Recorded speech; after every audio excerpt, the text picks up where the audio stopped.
Richard Matthews stood frozen in the center of the crowded ballroom, his champagne flute suspended halfway to his lips. The annual Newport Children's Hospital benefit was in full swing around him. Crystal chandeliers glittering overhead, the string quartet playing something classical, wealthy donors in designer evening wear mingling among the auction displays. But Richard noticed none of it. "Dad, did you hear what I said?" Emily tugged at his sleeve, her voice urgent. "Sorry, honey.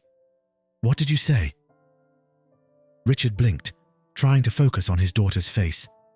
Emily, 17 and lovely in her first formal gown, leaned closer. "That woman over there, by the painting of the sailboats, she looks exactly like Mum." Richard's heart skipped. "Where?" Emily nodded toward the far wall where auction items were displayed. Through gaps in the crowd, Richard caught glimpses of a woman in a simple blue dress, her honey blonde hair swept into an elegant knot at the nape of her neck. As she turned to examine a painting, her profile came into view.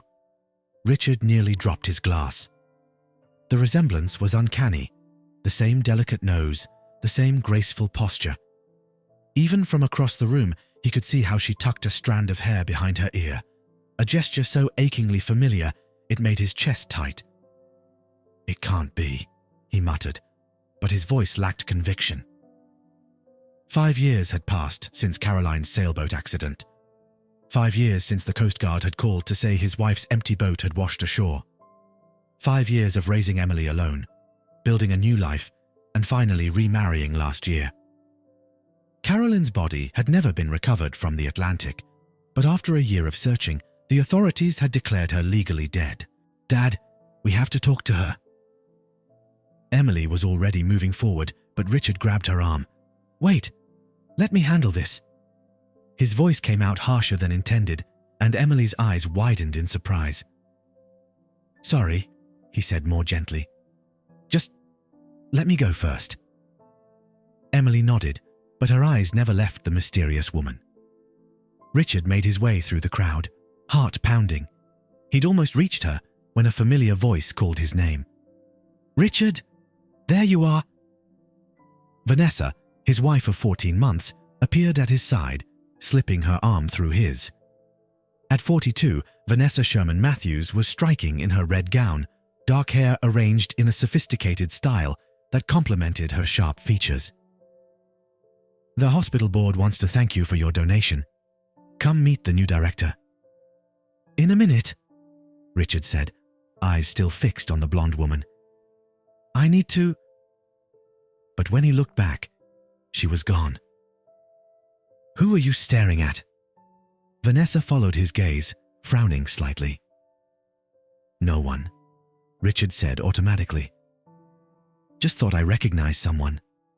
Vanessa's perfectly arched eyebrows rose. "Well, the director's waiting. Your tech genius reputation might impress Silicon Valley, but here in Newport, social connections are what matter."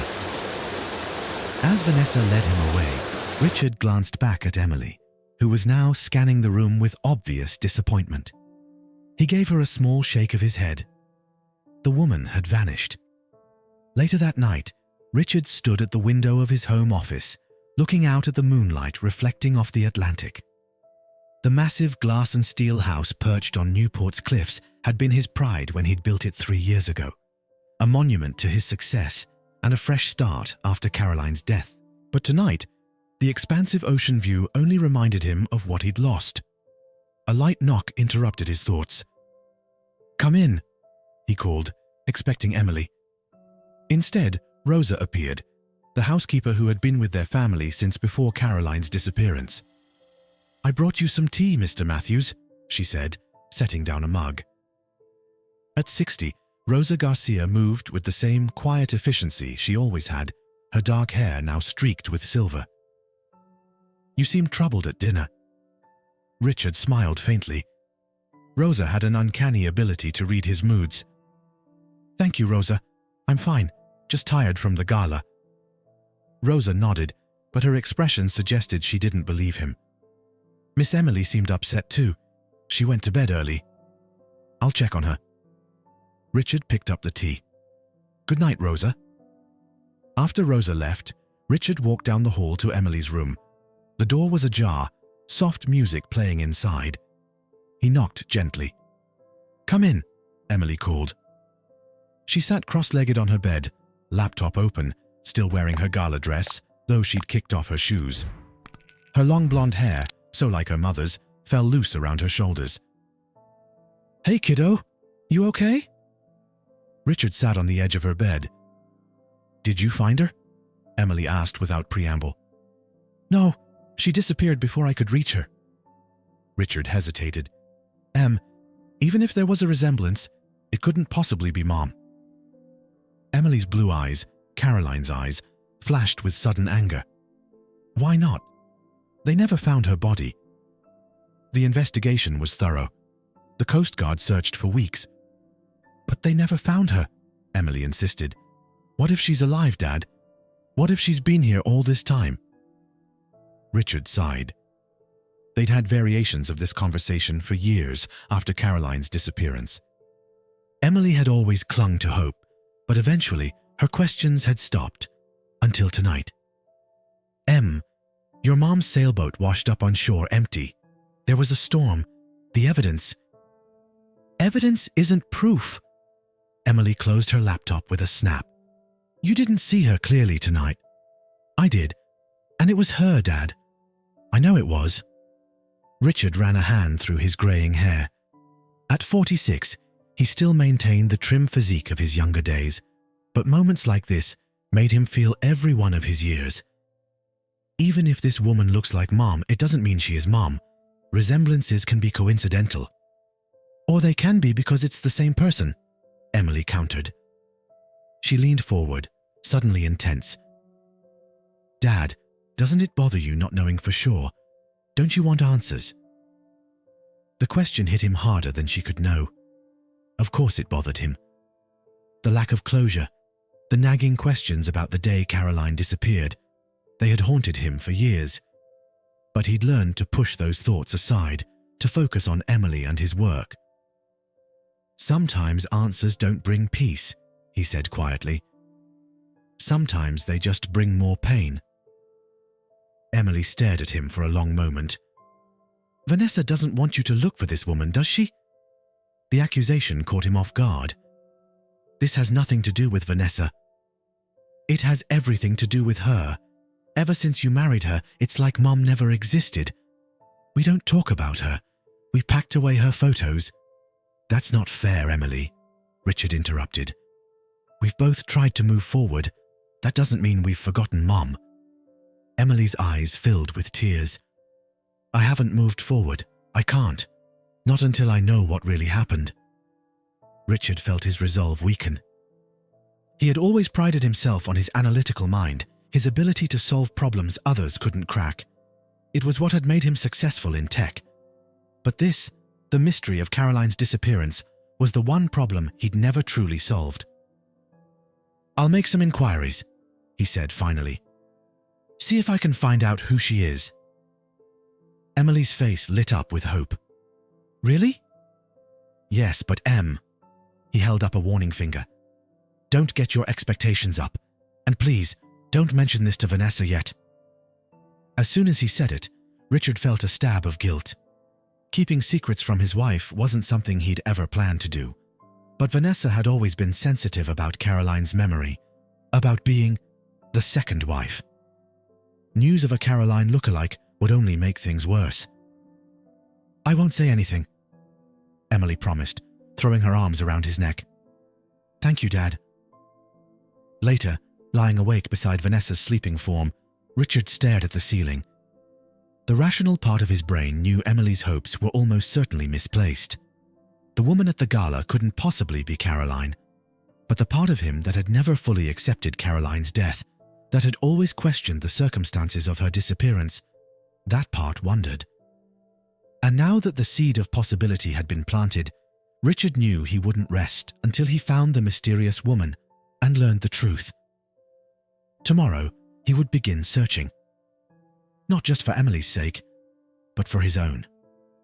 Outside, the Atlantic waves crashed against the cliffs below his home, constant reminder of what the sea had taken, and what, perhaps, it had inexplicably returned. Monday morning arrived with a steady drizzle that matched Richard's mood. He sat in his home office, staring at his computer screen without really seeing it.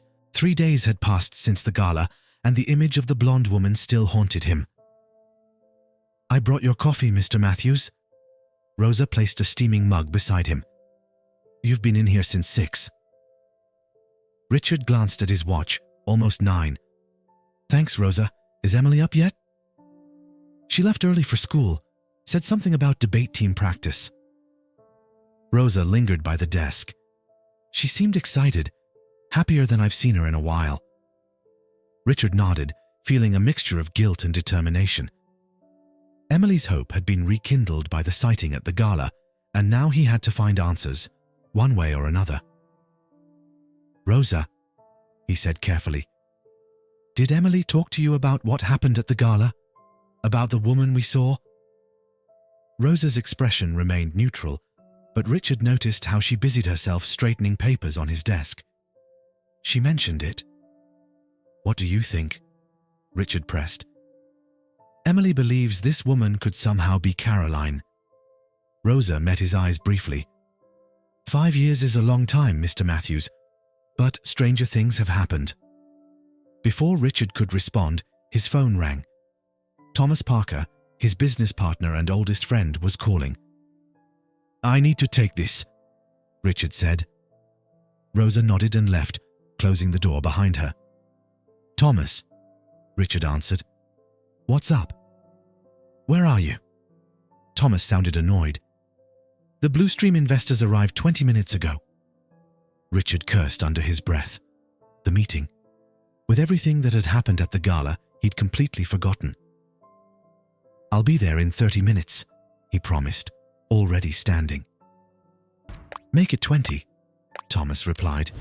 "These people flew in from San Francisco specifically to meet with you. Your personal issues can wait."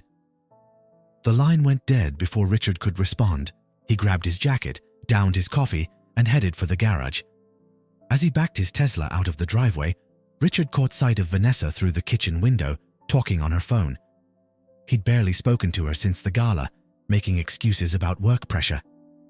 The truth was, he didn't trust himself not to mention the blonde woman, and he wasn't ready for that conversation, not until he knew more.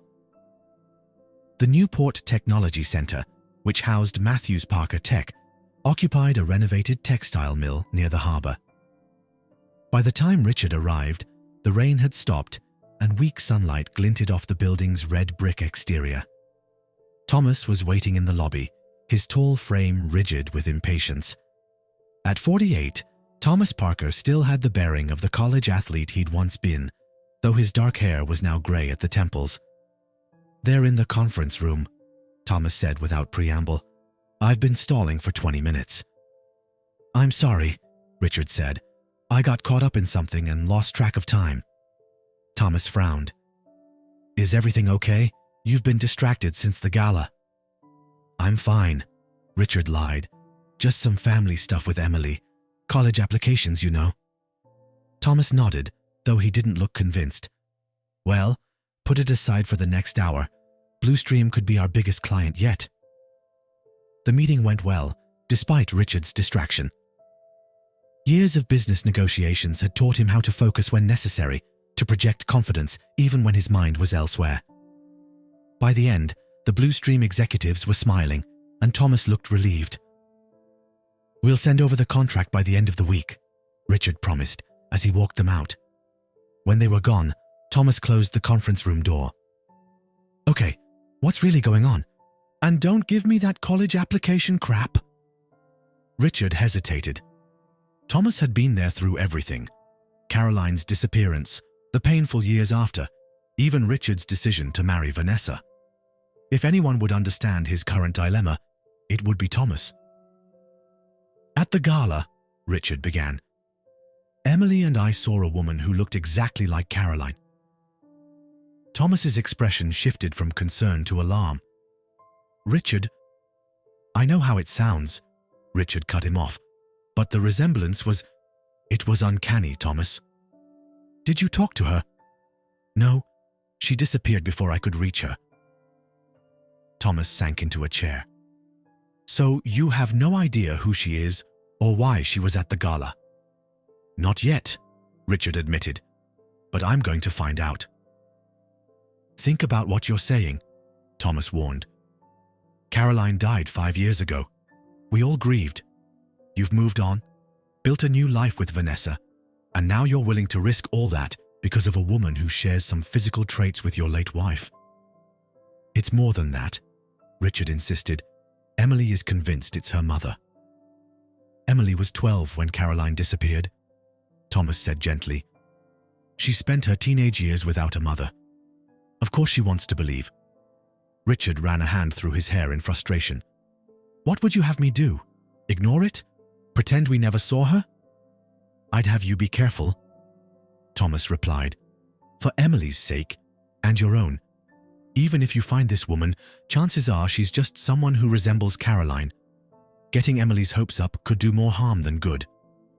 Deep down, Richard knew Thomas was probably right.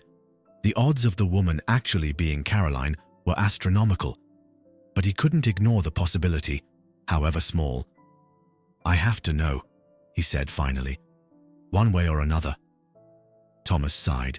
Just proceed with caution and keep me updated. After work, Richard drove to the Newport Art Museum, which had hosted the charity gala. The grand building stood on Bellevue Avenue, surrounded by manicured grounds now glistening from the morning's rain. The receptionist, a young woman with bright blue hair, looked up as he approached. Can I help you, sir? Richard put on his most charming smile. I hope so. I was at the Children's Hospital benefit on Friday night, and I'm trying to locate someone I saw there. We don't give out attendee information, she said automatically. I understand. I'm not asking for a list, Richard assured her. Just some information about one person, a blonde woman who was near the art auction.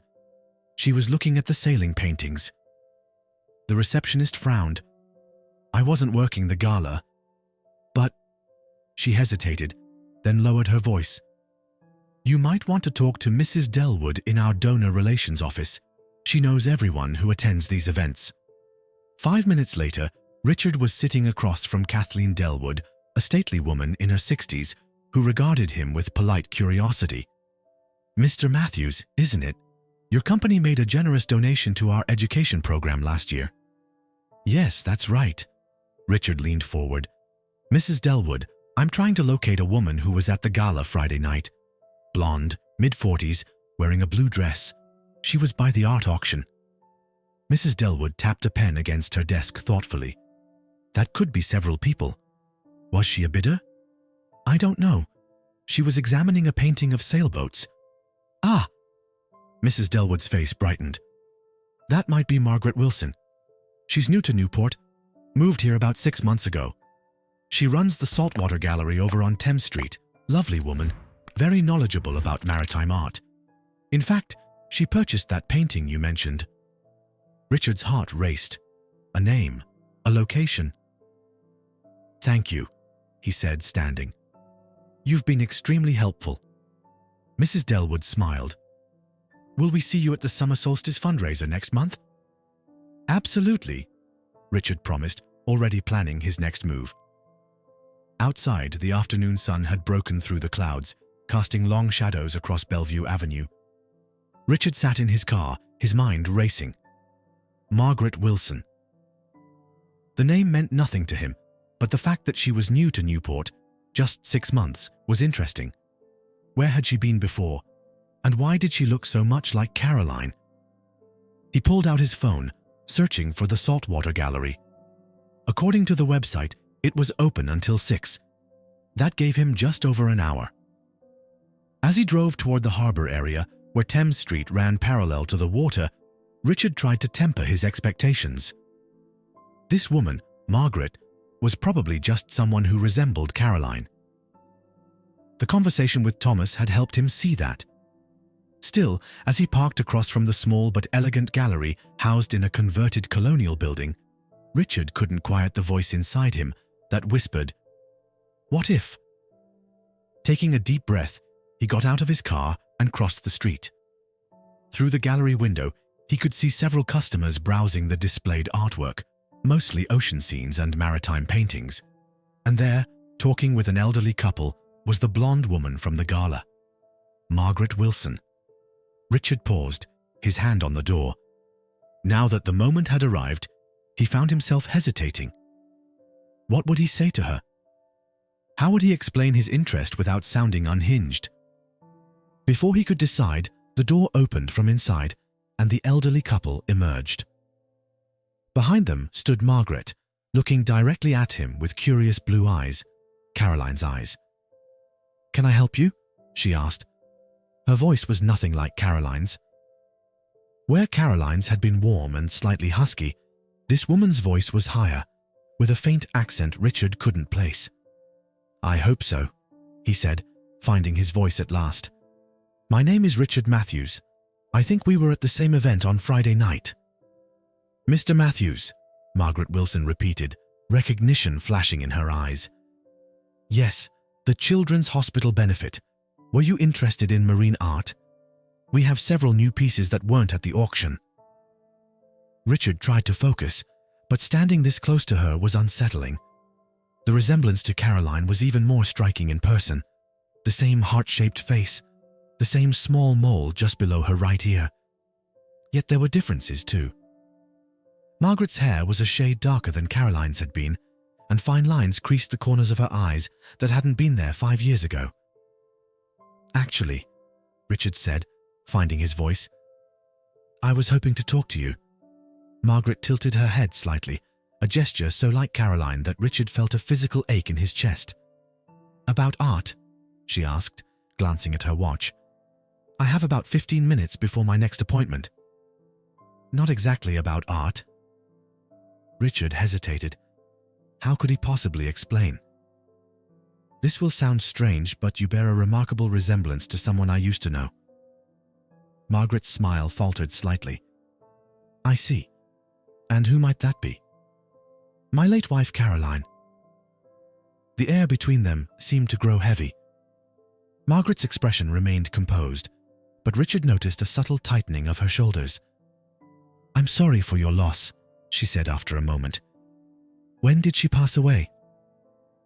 5 years ago, a boating accident." Margaret nodded, sympathy in her eyes. "That must have been terribly difficult. But Mr. Matthews, people sometimes see resemblances where they want to see them. Grief can play tricks on our perception." "My daughter saw it too," Richard said. "That's partly why I'm here. Emily was only 12 when her mother disappeared.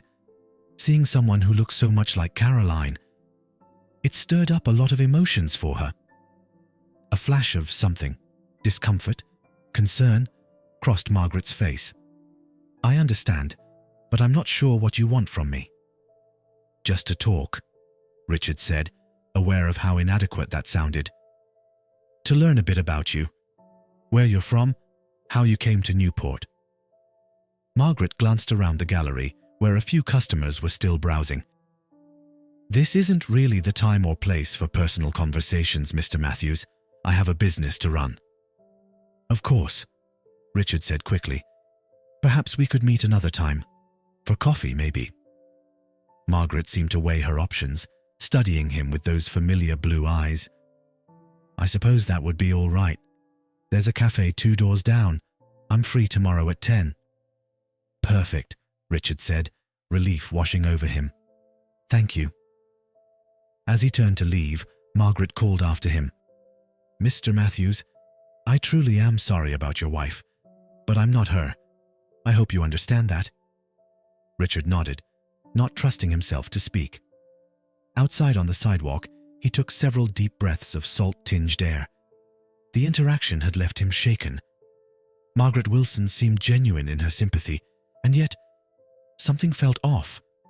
The way she tensed when he mentioned Caroline, her eagerness to end the conversation. Or maybe Thomas was right, and he was seeing connections that weren't there. "Did you find her?" Emily asked the moment Richard walked through the door that evening. She'd clearly been waiting for him, perched on the stairs in the entryway. "Emily, Let your father get inside before you bombard him with questions, Vanessa said, appearing from the living room. She kissed Richard's cheek. Dinner's almost ready. Over dinner, Richard kept the conversation focused on Emily's day at school, aware of Vanessa's curious glances. She knew something was up.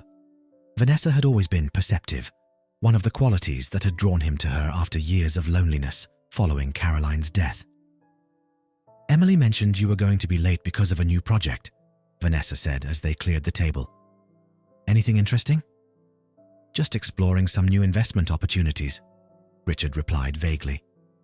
Nothing concrete yet. Emily shot him a look but remained silent, honoring their pact. Later, when Vanessa had gone to take a bath, Emily cornered him in his office. Well? She demanded. Did you find her? Richard sighed. Yes, I found her. Her name is Margaret Wilson. She runs an art gallery downtown. Emily's eyes widened. And? Did you talk to her? Is it Mom? I talked to her briefly, Richard said carefully. She says she's not Caroline M. Of course she'd say that, Emily exclaimed. If something happened, if she lost her memory or had to hide for some reason, she wouldn't just admit it to a stranger. Richard had considered the same possibilities. I'm meeting her tomorrow to talk more. Emily hugged him fiercely. Thank you, Dad. I know it's her. I just know it. Her certainty worried him. Richard gently set her back, hands on her shoulders. I need you to prepare yourself for the fact that this woman might simply look like Mom. The chances of her actually being Caroline are… But there is a chance, Emily insisted, and we have to find out. The next morning, Richard arrived at the cafe 15 minutes early. He chose a table by the window where he could watch for Margaret's arrival. His phone buzzed with a text from Thomas. How'd it go with the Caroline lookalike? Richard typed back. Meeting her for coffee now. We'll update later. At precisely 10 o'clock, Margaret appeared, dressed in a simple white blouse and navy pants. She spotted him immediately and walked over, a guarded smile on her face. Good morning, Mr. Matthews. Please call me Richard, they ordered. Black coffee for him, tea with lemon for her. Caroline had always taken her tea the same way. So, Margaret said once the server had left, you wanted to know about me. What would you like to know? Where are you from originally? Richard asked. I grew up in Seattle, but I've lived all over. Boston most recently, before Newport. What brought you here? Margaret stirred her tea slowly. A fresh start. I went through a difficult period. Health issues, a divorce. Newport seemed like a good place to rebuild. You mentioned health issues. Richard tried to keep his tone casual. Yes. Margaret touched her temple lightly. An accident a few years ago. I still deal with some of the effects. Richard felt his pulse quicken. What kind of accident? Margaret's smile tightened. Mr. Matthews, Richard, I understand your curiosity given the resemblance you see, but my medical history is personal. Of course, I apologize, Richard said quickly. It's just my wife disappeared in a boating accident. Her body was never found. Margaret set down her spoon, her expression softening. And now you're wondering if somehow I could be her. The thought has crossed my mind, Richard admitted. The resemblance is extraordinary. I imagine that must be very difficult for you and your daughter, Margaret said gently. But I assure you, I am not your wife. My life in Seattle is well documented. I have family there, old friends. I've owned the Saltwater Gallery brand for nearly a decade, though this location is new. Her explanation was perfectly reasonable, her manner sincere. And yet, Richard couldn't shake his suspicion. If Caroline had somehow survived but lost her memory, wouldn't she create a new identity? Wouldn't she have a backstory ready? Tell me about your accident, Richard pressed. Was it recent? Margaret frowned. 4 years ago. A car accident in Boston. Why? And your medical treatment. Was it extensive? Richard, Margaret said firmly, I've answered your questions out of courtesy. but this is becoming inappropriate. I understand you've suffered a loss, but I am not your wife." Richard nodded, embarrassed by his persistence. "You're right. I apologize." Margaret softened again. "It's all right. Grief makes us grasp at possibilities, however unlikely." They finished their drinks in awkward silence. As they stood to leave, Richard made one last attempt. "Would you mind meeting my daughter? It would mean a lot to her." Margaret hesitated. "I don't think that's a good idea. It might reinforce false hope." "Just once," Richard said. "After that, we'll leave you alone if that's what you want." Margaret considered this, then sighed. "All right, but just once, and I think it should be in a public place." "Thank you," Richard said, relief evident in his voice. "Emily's school has an art exhibition next Friday evening. Perhaps you could come?" "I'll try," Margaret promised, though she looked uncertain. "Now, I really must get back to the gallery." Richard watched her walk away, his mind churning. Her story seemed plausible enough, yet something nagged at him. The timing of her accident didn't quite align with Caroline's disappearance, and her reluctance to discuss her medical history. Was that normal privacy or something more? As he headed toward his car, his phone rang. "Vanessa." "Richard, where are you? I stopped by your office, but your assistant said you had a personal appointment." "I'm just grabbing coffee downtown," Richard said, guilt washing over him. "I should be at the office within the hour." "Is everything all right? You've been distracted since the gala." "Everything's fine," he lied. "Just busy with the Blue Stream deal." "Well, don't forget we have dinner with the Harringtons tonight. 7 o'clock. Richard had completely forgotten. "I'll be home in time." After hanging up, he sat in his car, staring at the gallery across the street. What was he doing? Lying to his wife, obsessing over a woman who probably just happened to look like Caroline. Thomas was right. He was risking his rebuilt life for what was almost certainly a mirage. Yet as he started the car, Richard couldn't shake the image of Margaret touching her temple when she mentioned her accident. It was exactly the way Caroline used to touch her head when she had a migraine. Coincidence? Or something more?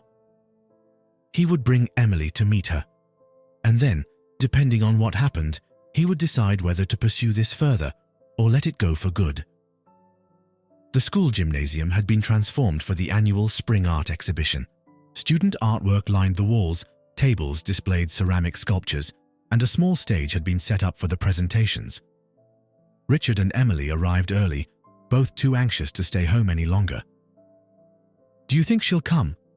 Emily asked, smoothing her dress for the 10th time. She'd spent hours choosing her outfit, a blue sundress that Caroline had bought her before the accident. "She said she would," Richard replied, though he wasn't entirely confident. Margaret had seemed reluctant, and he hadn't heard from her since their coffee meeting 3 days ago. Emily wandered off to talk to some friends, while Richard positioned himself near the entrance. The gym began filling with parents and students, but there was no sign of Margaret. By 7:30, the formal program was about to begin. Richard felt a mixture of disappointment and relief. Perhaps it was better this way. Maybe this wild chase needed to end before... "Mr. Matthews." He turned to find Margaret standing behind him. She wore a simple green dress and looked slightly uncomfortable among the crowd of chattering parents. "You came," Richard said, unable to hide his surprise. "I said I would." Margaret glanced around. "Is your daughter here?" "Yes, she's..." Richard spotted Emily across the room and waved her over. "Here she comes now." Emily approached slowly, her eyes fixed on Margaret. The resemblance between them was unmistakable. The same blue eyes, the same delicate features. Seeing them side by side, Richard felt a jolt of certainty. This couldn't be coincidence. "Emily, this is Margaret Wilson. Margaret, my daughter Emily."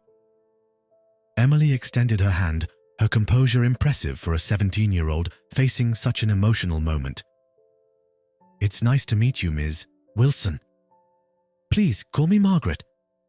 She smiled, but Richard noticed her hands trembling slightly. Your father tells me you're interested in art. Yes. I'm actually showing a painting tonight. I'd love to see it, Margaret said, and the three of them moved through the exhibition. Emily's painting hung in a corner, a seascape showing a small sailboat on a stormy horizon. Richard had helped her frame it last weekend, surprised by how much it reminded him of Caroline's work. Caroline had been an amateur painter who specialized in ocean scenes. Margaret stopped in front of the painting, staring at it intently. This is remarkable, she said, her voice oddly strained. The brushwork, the perspective. Who taught you to paint like this? My mom, Emily said quietly, before she died. Margaret's hand went to her temple, that familiar gesture again. I feel I should sit down for a moment. Richard guided her to a nearby bench, concerned by her sudden pallor. Are you all right? Just a headache, Margaret said, but her eyes remained fixed on Emily's painting. It happens sometimes, especially when… She trailed off. Especially when what? Richard pressed. Margaret shook her head. It's nothing. The painting is lovely, Emily. You're very talented. Emily sat beside her. Can I ask you something, Margaret? What were you doing 5 years ago? Richard started to intervene. Emily had promised to be subtle, but Margaret held up her hand. It's all right, she said, though she looked unsettled by the direct question. 5 years ago, I was living in Boston, running a smaller gallery there. Do you have any photos from that time? Emily asked. Emily, Richard warned. It's an unusual request, Margaret said carefully. Why do you ask? I just wondered if you looked the same then, Emily said, her voice deliberately casual. People change over time. A brief silence fell between them. Margaret seemed to be weighing her next words. I don't have many photos from before my accident, she finally said. The doctor said that's normal, not wanting reminders of the time before the trauma. What exactly happened? Richard asked. In your accident? Margaret sighed. I was in a car that went off a bridge into the Charles River. I nearly drowned. When I woke up in the hospital, there were gaps in my memory. The doctors called it retrograde amnesia. Richard and Emily exchanged a glance. How much did you forget? Emily asked. Details mostly. Family events, specific conversations. My identity remained intact. I knew who I was, where I'd grown up. She paused. At least that's what the doctors told me. What do you mean? Richard asked. Margaret looked uncomfortable. Sometimes I have moments, flashes of memory that don't fit with what I know about my past. The doctors said it's common with head injuries. The brain creates false memories to fill gaps. Or maybe they're real memories, Emily suggested. Maybe. Ladies and gentlemen, the principal's voice came over the microphone. If you could all take your seats, we're ready to begin our presentations. Margaret stood quickly. I should go. I've stayed longer than I planned. Please don't, Emily said, reaching for her hand but stopping short of actually touching her. Stay for the presentations. My friend Lucas is playing the piano. He's really good. Something in Emily's plea seemed to reach Margaret. She hesitated, then nodded. All right, but just for a little while. They found seats near the back as a young man began playing a classical piece on the piano. Richard watched Margaret's profile in the dimmed lighting. Her expression was troubled, distracted. Halfway through the performance, the pianist transitioned to a familiar melody, Debussy's Clair de Lune. Richard felt a pang in his chest. It had been Caroline's favorite piece, the one she'd often played on their piano at home. Beside him, Margaret stiffened. Her breathing quickened, and her hand went to her necklace, a simple silver pendant he hadn't noticed before. Caroline had worn a similar necklace, a family heirloom passed down from her grandmother. Margaret, Richard whispered. "Are you all right?" She didn't seem to hear him. Her eyes were fixed on the pianist, but she looked as though she was seeing something else entirely. A tear slid down her cheek. When the piece ended, Margaret abruptly stood. "I have to go," she whispered, her voice shaking. She hurried toward the exit. Richard and Emily followed, catching up to her in the empty school hallway. "Margaret, wait," Richard called. She turned, her face pale. "I don't know what's happening to me." "That song," Emily said gently. "It was my mum's favorite. She used to play it all the time." Margaret shook her head, backing away. "This isn't right. I can't—" "Your necklace," Richard said, pointing to the silver pendant. "Where did you get it?" Margaret's hand closed around it protectively. "It was my grandmother's. I've always had it." "May I see it?" Emily asked, stepping forward. After a moment's hesitation, Margaret opened her palm to reveal the pendant, a small silver sailboat with a tiny blue stone set in the sail. Emily gasped. "Dad—" "I know," Richard said quietly. It was identical to the pendant Caroline had always worn, the one that had been in her family for generations. The pendant that had been on Caroline the day she disappeared. Margaret looked between them, confusion and fear in her eyes. "What is it? Why are you looking at me like that?" "That pendant," Richard said carefully. "It's very unique. My wife had one exactly like it. A family heirloom." Margaret's face drained of color. That's not possible." "I think it is," Richard replied. "I think you're wearing Caroline's necklace right now, and I think you're Caroline." Margaret backed away until she hit the wall. "No, my name is Margaret Wilson. I'm from Seattle. I have a family there." "Do you?" Richard asked gently. "Have you spoken to them recently? Have you visited them?" I've been busy with the gallery," Margaret stammered. "And my health issues." "Mom," Emily said softly, using the word for the first time. "It's okay. We're here now." Margaret slid down the wall until she was sitting on the floor, her face in her hands. "This is insane. I'm not your wife. I'm not your mother." Richard knelt beside her.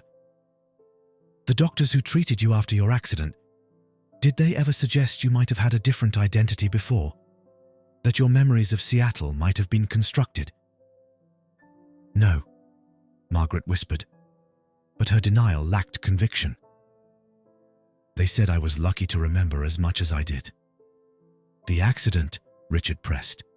"You said it was a car going off a bridge. But what if it was a boat accident? What if you were found in the water with no identification, no memory of who you were?" Margaret looked up, tears streaming down her face.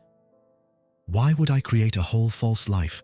Why wouldn't I try to find my real family?" "Maybe you were afraid," Emily suggested, kneeling on Margaret's other side. "Or maybe you were running from something." They sat in silence for a long moment, the sounds of the exhibition continuing in the distance.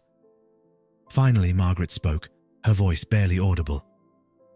"I have dreams sometimes. I'm on a boat, and the sky is getting dark. There's someone else on the boat. A man. We're arguing. Then there's water everywhere, and I'm so cold." She looked at Richard. "But that doesn't mean I'm her." "No," Richard agreed. "But it's enough reason to find out for sure." "How?" Margaret asked. "DNA testing," Richard said. "It would be definitive." Margaret stared at the pendant in her hand, running her thumb over the tiny sailboat. "And if I'm not her?" "Then we'll know," Richard said simply, "and we'll leave you in peace." "And if I am?" The question hung in the air between them. "Then," Emily said, taking her hand, "you'll come home.